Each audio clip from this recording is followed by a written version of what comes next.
What a match! Welcome to another episode of the Yello CPL Rewind. Now, last night, what an exciting match it was. Emotions all over the Queen's Park Oval. And of course, we have our first, well, not necessarily our first, but he's new. Very disappointed as well. Joining us for the first time, our cricket analyst from out of Trinidad and Tobago, Mr. Mark de Freitas. Welcome to the CPL set. Let us start with you. Thank you very much. Happy to be here. You're sure about that? I'm very sure. All right, so walk me through the match. Disappointed, but happy. All right, let us begin with the match performance.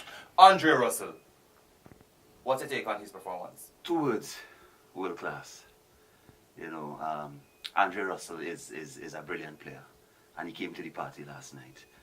Being a Knight Rider fan, you're disappointed in the game, but you're proud as a West Indian to know that Andre Russell and to witness the performance last night. A couple of things TKR did well. I know they wouldn't be too disappointed in their performance, but I know that at the end of the day, we have to give it up to Andre Russell. Brilliant, brilliant, brilliant. 121, 49 deliveries. Absolutely brilliant. It's the first. I'm getting the first one. The second one. First one wrong. And just to plug, my prediction was right. Continue. Joel, yesterday, it's a day when you make 220 something runs in T20, and in a day you expect to defend it. But it's one of those days that I can't blame the bowling team for not defending 221 runs. It's a day when you just have to say well done to the batsman, and not just the batsmen, but to Kenner Lewis and especially Andre Russell. It was fantastic, and you don't normally see a guy coming in at number 7 and score a century just to how the degree of how T20 cricket is set up. It's just 120 balls, and when you bat at number 7, you don't expect to come in and score a century, but he was simply brilliant. He came in at 41, the score at 41 for 5. Right. A lot of persons thought that Jamaica was down and out, but here comes Andre Russell, Superman, and he was fantastic. He played a really good innings, one of the best T20 innings I've seen, and I've been watching T20 cricket from it started. Oh, so they may talk with the hat trick number. Yeah, that was the highlight. Well, Russell led from the front. His first game as a captain, and in that penultimate TBK innings, he took a hat trick in the last over. So he actually stood out, he led from the front, and then he followed up with a good batting performance. That century, it was just astonishing. It was just a joy to watch. Yeah, it was a classic innings. I agree. I think what happens in cricket, and we see it a lot, momentum is built.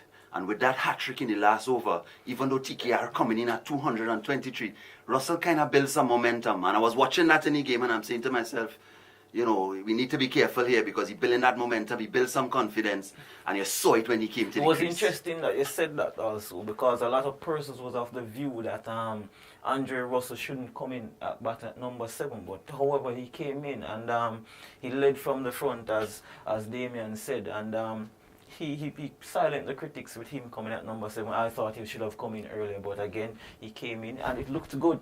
It looked good because he made a century, and Jamaica Towers are 1-up. So tell me, what do you think was TKR's missing ingredient last night? Because they started the tournament with a win. So what do you think was that missing ingredient that they probably should have, fixed up a little heading into the match with the Jamaica Towers? I thought the bowlers, how probably Dwayne Bravo probably could have maneuvered his bowlers a bit better. But then again, as I said before, it just was a special innings from Andre Russell. There's not much you can do about a guy who is really hitting the wall with such power. I mean, we're talking about Sunil Narine, one of the better bowlers in world cricket. We're talking about Dwayne Bravo, the best depth bowler going around in franchise cricket. There's really not much doubt about that. So I think when you get the better of such a bowling attack, you have to say hats off to him.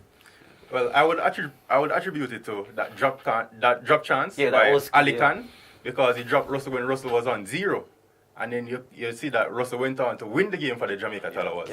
So I would just attribute it to that. Well, being a TKR fan and going to the Oval, there's that factor there. And the captain mentioned it at the end. He said he's not making excuses. And we don't make excuses. we are a brilliant team. But at the same time, we have to factor in the due. The due, it's a late game.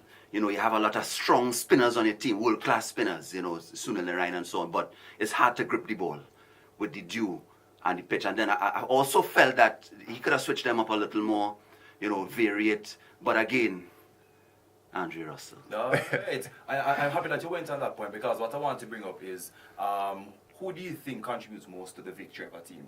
Is it the batsmen, the bowlers? Because we see where the scores are really, really through the roof right now. Bowlers. And then again you see why. 220. The team batting second win. So I think it's the bowlers. I think when you have good leg spinners, especially in T20 cricket, and spinners with variety like a Sunil Narayan, and spinners that bowls the googly, you have leg spinners once they're turning it both ways. That is very key. I think they are match winners. We saw Zampa yesterday for Talawa. He didn't really, he said probably not settling in the tournament as yet, but leg spinners, they are keys. It's a debate that will continue. Some people love the batters, some people love the bowling. But I think, for me, it always has to be the right mix in a team.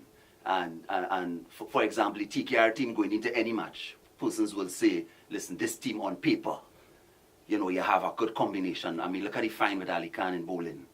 The young American. I mean, Pakistani heritage, of course. You have to come from your roots had to be somewhere. But I mean, a young American, and I mean, did well again. Ball with real pace. Yeah, due to all the adversity last night with Russell, just smashing it all around the park, he still had decent figures. So, I mean, for me, it's that delicate balance of the batters coming to the party, but the bowlers, I would agree that the bowlers also, have that part to keep it consistent. But you know what I want to touch on though? Well, the man of the match. Definitely for me.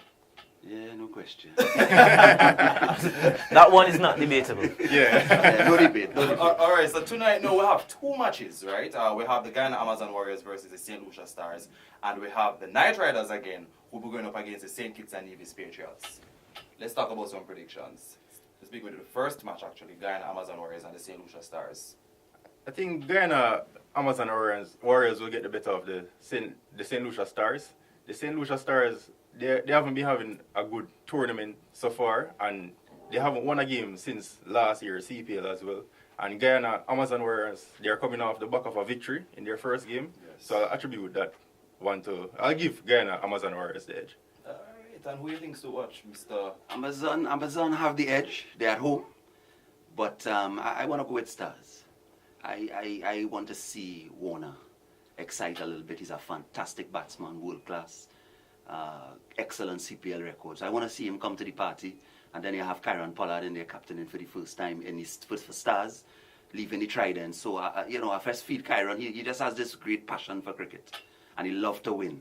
So I want to give Stars, seeing that Knight Riders lost on their home ground. Let's see if Stars could pull off something. and Knight Riders versus St. Kitts and Nevis Patriots now. What's your prediction for that, Chris? Prediction, Knight Riders to win. I don't see them losing 200 threat at home. They have a key component, a 12-man. The crowd is brilliant. So I think they will win. I think St. Kitts Patriots, they depend too much on Chris Gayle. I think the other guys in the team, they need to come to the party. They need to support Chris.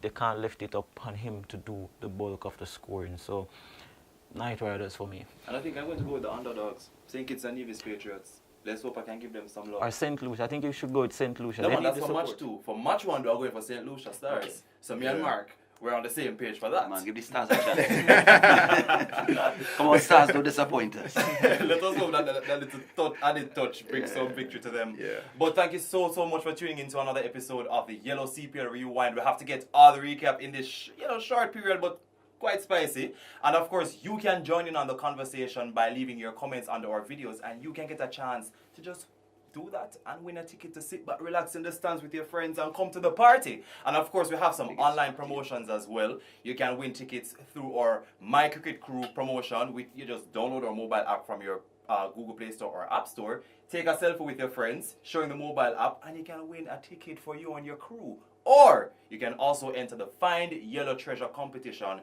where you also download our mobile app. Look out for the daily clues on your local Yellow social media page, whether it's at St. Kitts, Guyana, Jamaica, Barbados, Trinidad, and you can win tickets just by answering some clues, and you're on your way to the next match near you. So, tune in tomorrow again for another episode of the Yello CPL Rewind. See you tomorrow.